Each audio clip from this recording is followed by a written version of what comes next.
Assalamualaikum warahmatullahi wabarakatuh.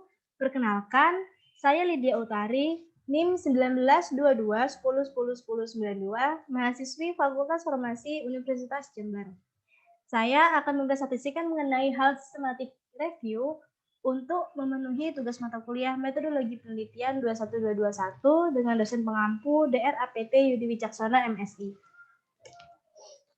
Hal pertama yang akan saya sampaikan adalah terkait dengan meta-analisis.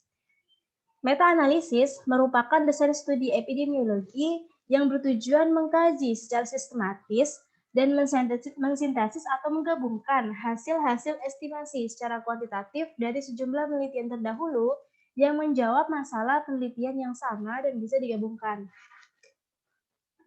Terdapat perbedaan antara systematic review dan juga meta-analisis. Nah, systematic review memiliki tujuan mengumpulkan dan mengkaji semua riset empiris yang tersedia menggunakan metode yang sistematis dan didefinisikan dengan jelas untuk memperoleh jawaban dari sebuah pertanyaan atau penelitian tertentu. Sedangkan meta-analisis merupakan systematic review yang disertai dengan proses statistik untuk menganalisis dan mensintesis atau menggabungkan hasil-hasil dari sejumlah studi yang serupa. Dengan ini dapat disimpulkan bahwa meta-analisis merupakan bagian dari systematic review.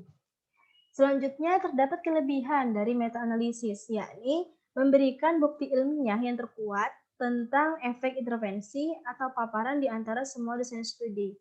Yang kedua, meningkatkan validitas internal. Yang ketiga, memperluas kemampuan penerapan bukti. Hal ini terkait dengan generalisability dan juga validitas eksternal.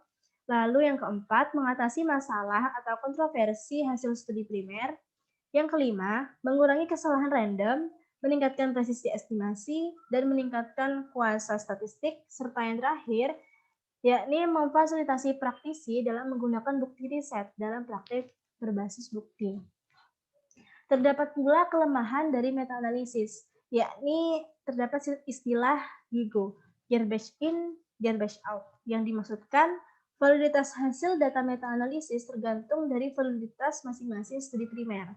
Bias yang bertalian dengan pengumpulan data studi primer untuk sebagian berada di luar kendali peneliti meta-analisis untuk mengontrolnya. Nah, sedangkan sebagian lainnya bisa dikendalikan melalui critical appraisal. Lalu terdapat pula apples and orange effect.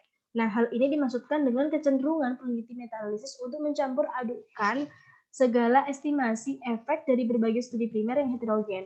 Oleh karena itu, penting untuk menerapkan screening, kriteria inklusi dan eksklusi, serta melakukan penilaian kualitas. Yang terakhir, yakni adanya publication bias. Nah, yang dimaksudkan dengan adanya kecenderungan peneliti, editor, dan juga penerbit untuk menerbitkan hasil studi primer yang menunjukkan efek signifikan. Khususnya sering terjadi pada studi dengan besar sampel kecil. Nah, selanjutnya ada validitas internal dan juga validitas eksternal.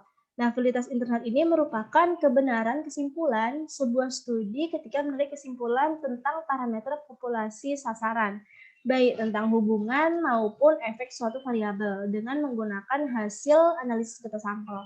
Nah, riset ilmiah minimal harus menunjukkan validitas internal. Nah, yang kedua adanya validitas eksternal, yang merupakan kebenaran kesimpulan sebuah studi ketika digunakan untuk menarik kesimpulan tentang parameter populasi eksternal, baik tentang hubungan maupun efek suatu variabel menggunakan hasil analisis data sampel. Nah, manfaat riset akan lebih luas jika menggunakan validitas eksternal ini. Nah, selanjutnya, meta-analisis dapat memberikan validitas internal lebih tinggi daripada studi primer, dikarenakan beberapa hal, yakni melakukan pencarian secara sistematis untuk mengidentifikasi semua studi yang relevan dengan masalah penelitian.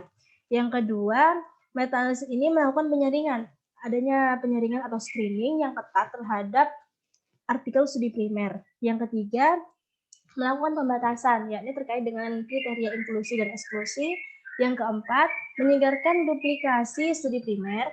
Yang kelima, menilai kritis berbagai studi primer yang dilakukan meta-analisis, yakni menilai validitas temuan dari suatu studi primer untuk mengurangi bias. Dan yang terakhir adalah melakukan sintesis hasil-hasil studi primer yang menyajikannya secara sistematis. Apakah meta-analisis harus homogen? Nah, dalam hal ini terdapat dua jawaban, yaitu iya dan tidak. Nah, ketika kita menjawab ya, berarti terdapat beberapa prinsip yang tidak boleh dicampur adukan dalam studi primer dan studi primer lainnya, agar tidak terjadi apple and orange effect. Nah, kesamaan merupakan prinsip untuk meningkatkan validitas internal. Hal yang harus sama dalam hal ini adalah terkait dengan masalah penelitian, populasi studi, yakni terkait dengan umur dan juga jenis kelamin, intervensi atau paparan, pembanding atau adanya hal yang tidak terpapar, lalu desain studi, instrumen pengukur variabel, dan juga yang terakhir adalah cara ambil statistik. Nah, untuk jawaban selanjutnya yaitu tidak. Nah, ketika kita menjawab tidak, maka heterogenitas memberikan nilai tambah karena tujuan meta-analisis tidak hanya meningkatkan validitas internal, tetapi juga validitas eksternal. Kemampuan hasil penelitian untuk digeneralisasi. Hal yang tidak harus sama dalam hal ini yakni terkait dengan lokasi penelitian, besar sampel, populasi, instrumen pengukur variabel, dan juga variabel lain yang tidak ada hubungannya dengan variabel hasil.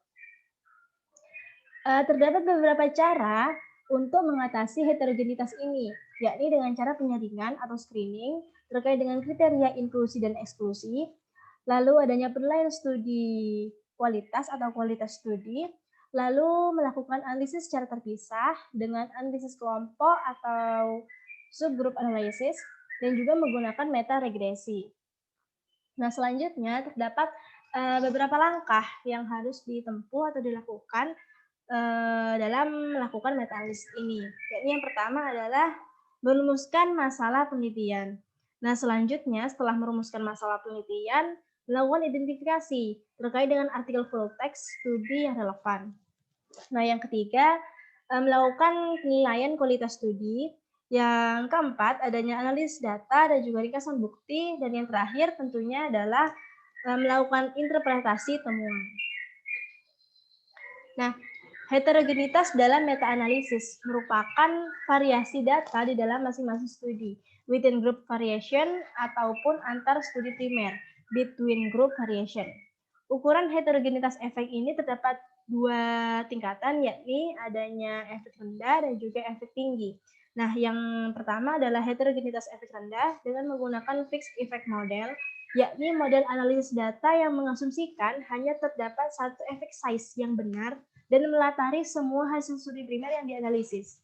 Hal ini menunjukkan bahwa semua perbedaan dalam efek yang terlihat dari studi primer terjadi hanya karena variasi pengambilan sampel, yakni terkait dengan sampling error dan juga sampling variability.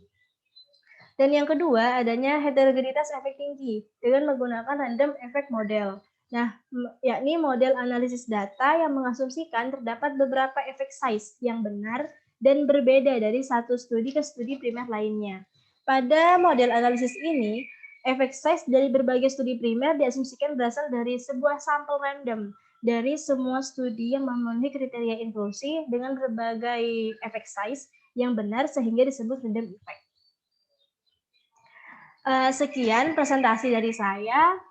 Mohon maaf jika terdapat kesalahan kata. Wabillahi taufiq wal hidayah. Wassalamualaikum warahmatullahi wabarakatuh.